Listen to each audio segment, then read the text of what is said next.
Siblings, aren't they the greatest? I guess it's not everybody's opinion. Maybe your brother or sister were so freaking annoying. It happens sometimes. In my case, it was quite the opposite. My siblings were great. So, as you can see in this lovely picture, I have one older brother and a sister and a younger brother. Yes, I'm the middle child. Forgotten and neglected, doomed to live my life in the shadows of my older siblings. Until the day I finally became popular on YouTube and finally got the attention and validation from millions of strangers online. Wait a minute. Never mind. Back to my siblings. So we were pretty close, and for as long as I can remember, we never turned on each other. At least, not when involved my parents. What I mean is that in every household, there's a set of rules enforced by usually the parents. Now, as a kid, you can't break these rules, or you get in trouble. Now, most siblings turn on each other every chance they get, just so they can get some kind of weird validation from their parents, right?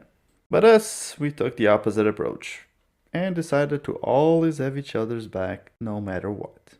It was just like our own little sibling criminal organization. We were the Mafia, and my parents were the law and order.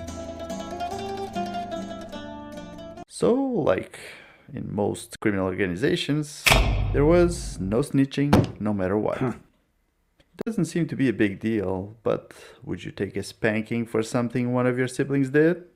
Well, we did. We'd rather all get spanked than to snitch. And it happened on various occasions. My mom would try to break us to find out the culprit. Threats, mind games, bribes, anything to get us to talk. But nothing. We were in a mob and we weren't talking. But it didn't stop there. Our little organization would also cover for each other. If one of us broke the rules and it was a crime, we would help to cover the crime scene, hide evidence, and make it look like an accident.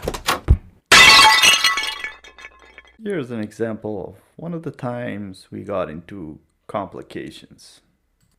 So I was playing Tarzan with my little brother. Yes, it was a thing when I was 8. So obviously we climbed on some furniture, since we had no trees in the house. And from the furniture we climbed on the window frame. Keep in mind, I was still living in Portugal at the time. It's an European country, right beside Spain, where Ronaldo, the soccer player, was born. Before you ask, yes, I know him. Because I know all Portuguese people. So the windows over there have these plastic shutters that roll down to protect the glass. I'm guessing from soccer balls. Also other things, but mostly soccer balls. Because over there people play soccer everywhere. Anyway, at the side of the window there's this strap that makes the shutter go up and down.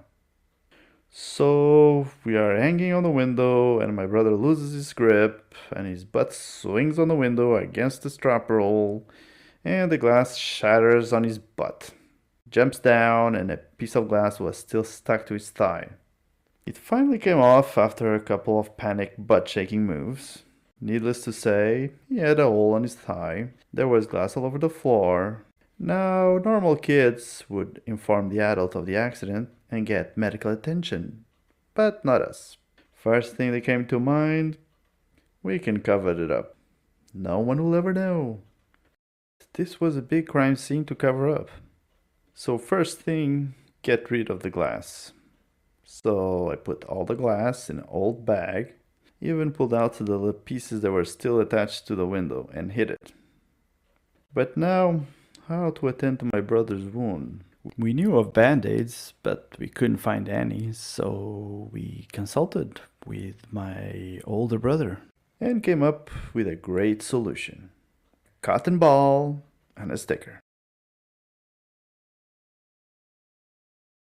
So the crime scene was clean. Well, besides missing glass on the window, which we could easily blame it on a soccer ball later.